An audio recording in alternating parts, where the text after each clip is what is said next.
Story Mkaaah Jeechonee, the boy hunter. Sultan Jeechonee had 7 sons and a big cat, of all of whom he was very proud. Everything went well until one day the cat went and caught a calf. When they told the Sultan, he said, "Well, the cat is mine, and the calf is mine." So they said, "Oh, all right, master," and let the matter drop. A few days later the cat caught a goat, and when they told the Sultan, he said, "The cat is mine, and the goat is mine," and so that settled it again.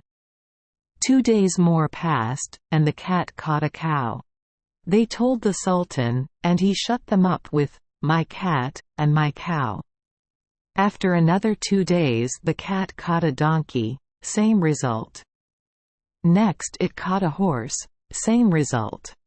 The next victim was a camel, and when they told the Sultan, he said, "What's the matter with you folks? It was my cat, and my camel. I believe you don't like my cat, and want it killed, bringing me tales about it every day. Let it eat whatever it wants to." In a very short time it caught a child, and then a full-grown man. But each time the Sultan remarked that both the cat and its victim were his, and thought no more of it. Meantime the cat grew bolder, and hung around a low, open place near the town, pouncing on people going for water, or animals out at pasture, and eating them. At last some of the people plucked up courage, and, going to the Sultan, said, "How is this, master? As you are our Sultan, you are our protector, or ought to be. Yet you have allowed this cat to do as it pleases, and now it lives just out of town there, and kills everything living that goes that way, while at night it comes into town and does the same thing. Now, what on earth are we to do?" But Jeechonee only replied, "I really believe you hate my cat. I suppose you want me to kill it, but I shall do no such thing. Everything it eats is mine." Of course the folks were astonished at this result of the interview, and, as no one dared to kill the cat, they all had to remove from the vicinity where it lived. But this did not mend matters, because, when it found no one came that way, it shifted its quarters likewise. So complaints continued to pour in, until at last Sultan Jeechonee gave orders that if anyone came to make accusations against the cat, he was to be informed that the master could not be seen. When things got so that people neither let their animals out nor went out themselves, the cat went farther into the country, killing and eating cattle, and fowls, and everything that came its way. One day the Sultan said to 6 of his sons, "I'm going to look at the country today. Come along with me." The 7th son was considered too young to go around anywhere, and was always left at home with the women folk, being called by his brothers Mkaaah Jeechonee, which means Mr. Sit in the kitchen. Well, they went, and presently came to a thicket. The father was in front and the 6 sons following him, when the cat jumped out and killed 3 of the latter. The attendants shouted, "The cat! The cat!" and the soldiers asked permission to search for and kill it, which the Sultan readily granted, saying, "This is not a cat, it is a noondah. It has taken from me my own sons." Now, nobody had ever seen a noondah, but they all knew it was a terrible beast that could kill and eat all other living things. When the Sultan began to bemoan the loss of his sons, some of those who heard him said, "Ah, master, this noondah does not select his prey. He doesn't say, 'This is my master's son, I'll leave him alone,' or, 'This is my master's wife, I won't eat her.' When we told you what the cat had done, you always said it was your cat, and what it ate was yours, and now it has killed your sons, and we don't believe it would hesitate to eat even you." And he said, "I fear you are right. As for the soldiers who tried to get the cat, some were killed and the remainder ran away, and the Sultan and his living sons took the dead bodies home and buried them. Now when Mkaaah Jeechonee, the seventh son, heard that his brothers had been killed by the Noondah, he said to his mother, "I, too, will go, that it may kill me as well as my brothers, or I will kill it." But his mother said, "My son, I do not like to have you go. Those three are already dead, and if you are killed also, will not that be one wound upon another to my heart?" "Nevertheless," said he, "I cannot help going, but do not tell my father." So his mother made him some cakes, and sent some attendants with him, and he took a great spear, as sharp as a razor, and a sword, bade her farewell, and departed.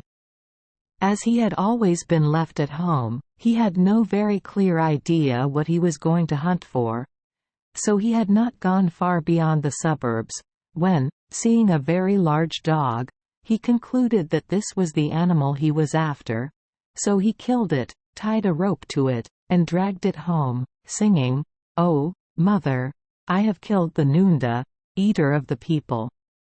When his mother, who was upstairs, heard him, she looked out of the window, and, seeing what he had brought, said, "My son, this is not the Noondah, eater of the people." So he left the carcass outside and went in to talk about it, and his mother said, "My dear boy, the Noondah is a much larger animal than that, but if I were you, I'd give the business up and stay at home."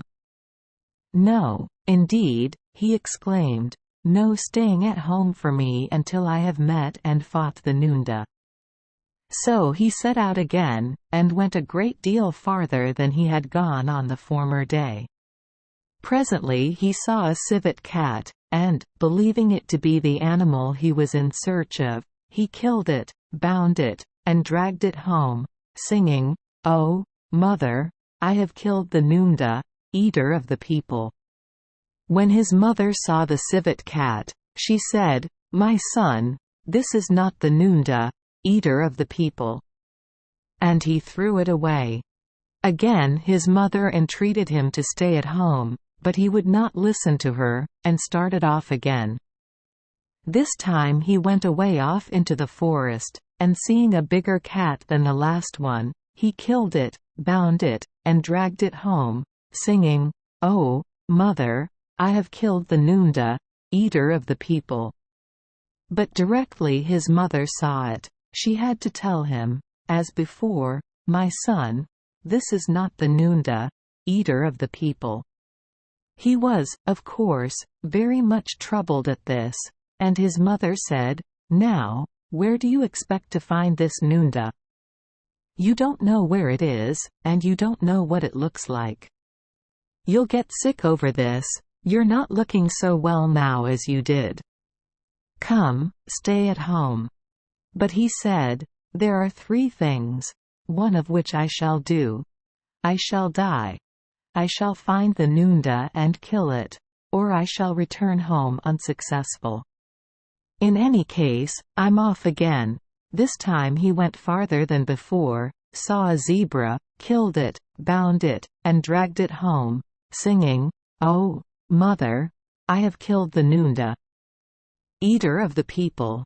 Of course his mother had to tell him, once again, "My son, this is not the Noondah, eater of the people."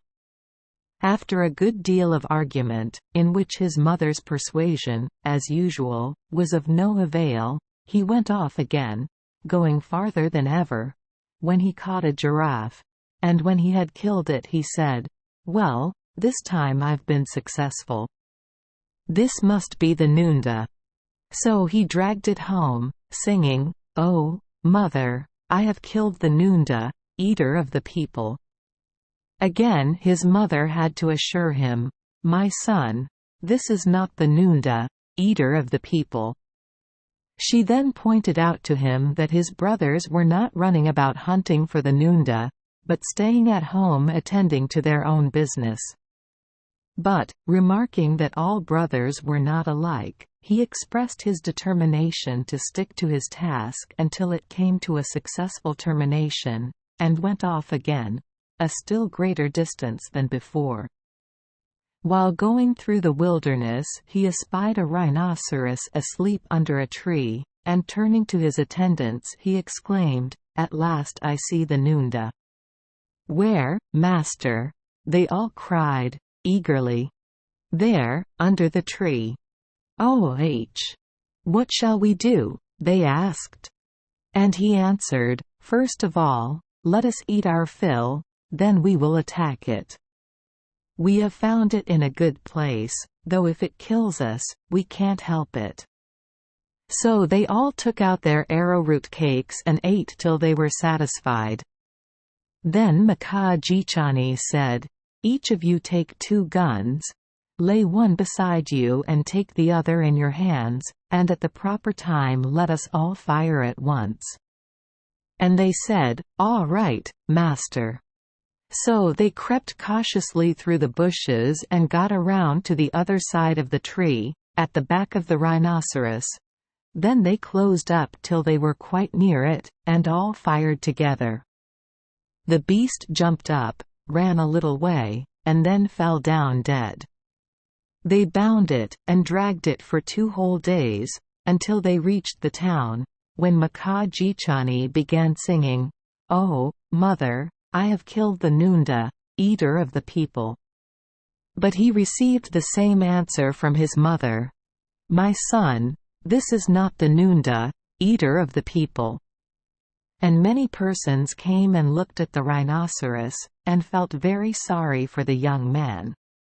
As for his father and mother, they both begged of him to give up, his father offering to give him anything he possessed if he would only stay at home. But he said, "I don't hear what you are saying.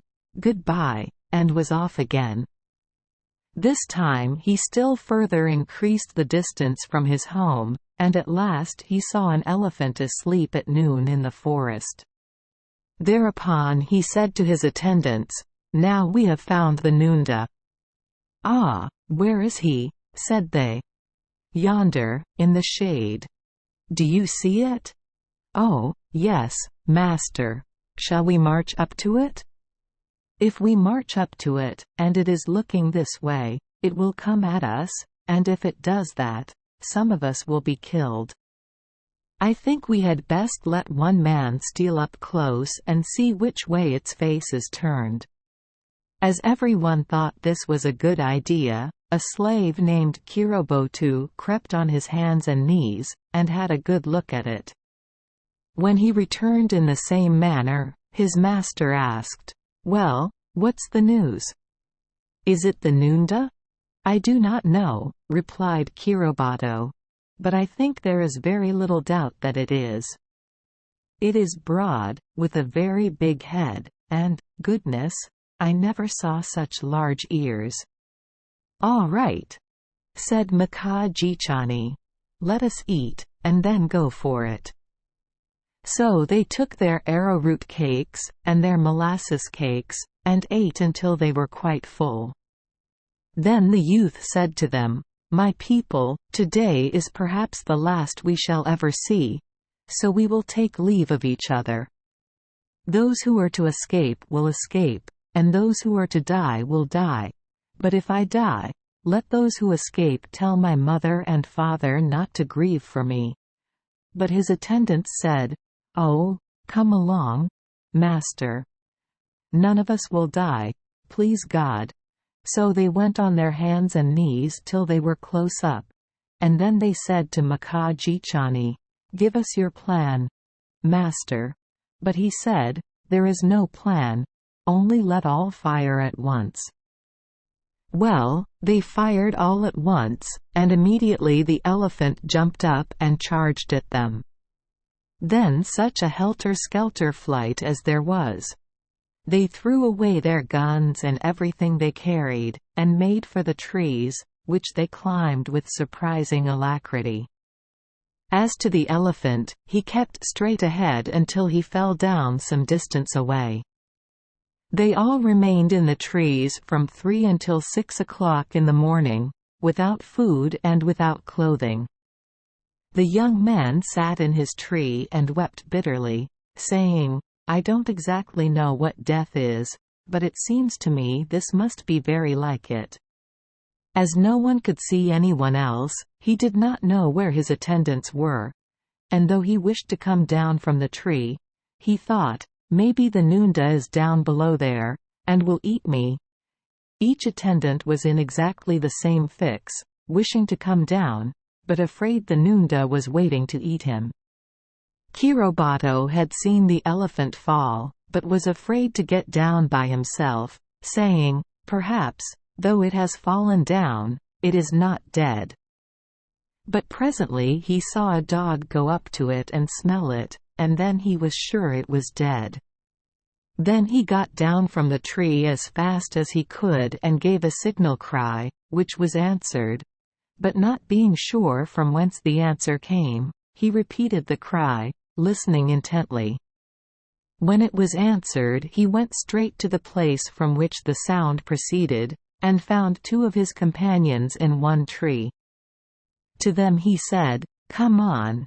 Get down. The noondah is dead." So they got down quickly and hunted around until they found their master.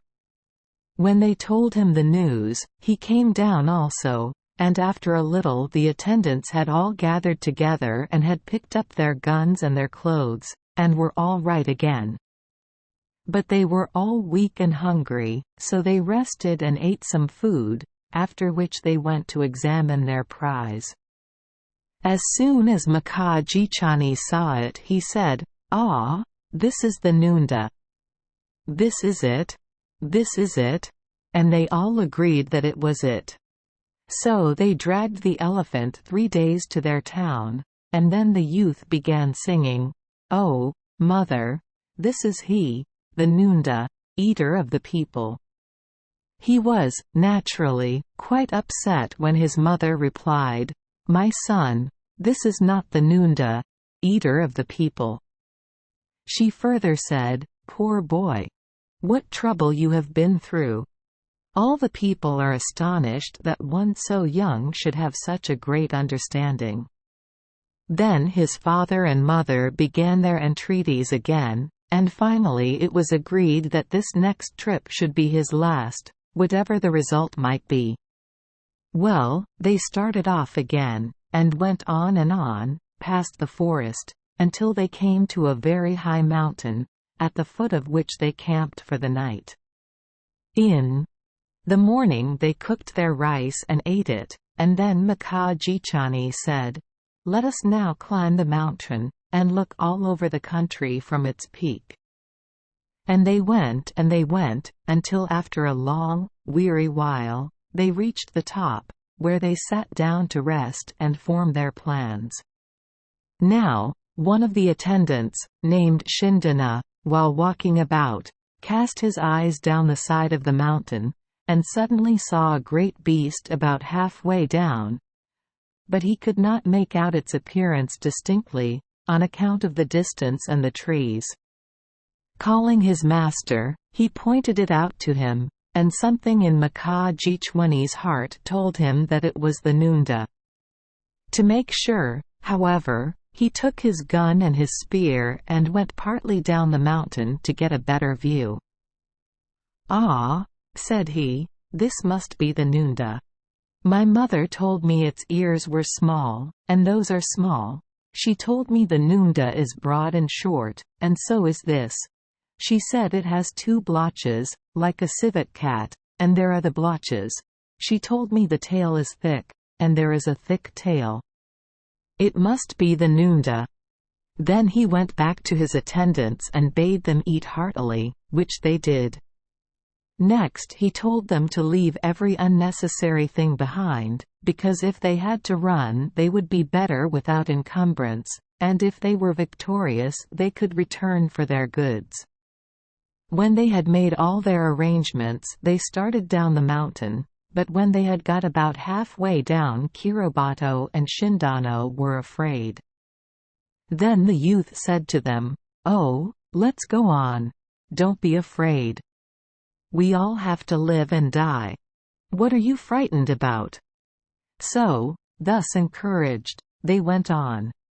When they came near the place, Mkaaah Jeechonee ordered them to take off all their clothing except one piece, and to place that tightly on their bodies, so that if they had to run they would not be caught by thorns or branches. So when they came close to the beast, they saw that it was asleep, and all agreed that it was the noondah. Then the young man said, "Now the sun is setting, shall we fire at it, or let be till morning?" And they all wished to fire at once, and see what the result would be without further tax on their nerves. Therefore they arranged that they should all fire together. They all crept up close, and when the master gave the word, they discharged their guns together. The noondah did not move. That one dose had been sufficient. Nevertheless, they all turned and scampered up to the top of the mountain. There they ate and rested for the night. In the morning they ate their rice, and then went down to see how matters were, when they found the beast lying dead. After resting and eating, they started homeward, dragging the dead beast with them. On the fourth day it began to give indications of decay, and the attendants wished to abandon it. But Mkaaah Jeechonee said they would continue to drag it if there was only one bone left. When they came near the town he began to sing, "Mother, mother, I have come from the evil spirits home. Mother, listen while I sing, while I tell you what I bring. Oh, mother, I have killed the noondah, eater of the people." And when his mother looked out, she cried, "My son, this is the noondah, eater of the people." Then all the people came out to welcome him, and his father was overcome with joy, and loaded him with honors, and procured him a rich and beautiful wife. And when he died, Mkaaah Jeechonee became Sultan, and lived long and happily, beloved by all the people. Thank you for joining us for today's fairy tale. We hope these stories bring joy and meaning to your day. If you love our channel, please hit the subscribe button so you won't miss any exciting tales. Wishing you a good night and sweet dreams. See you in the next story.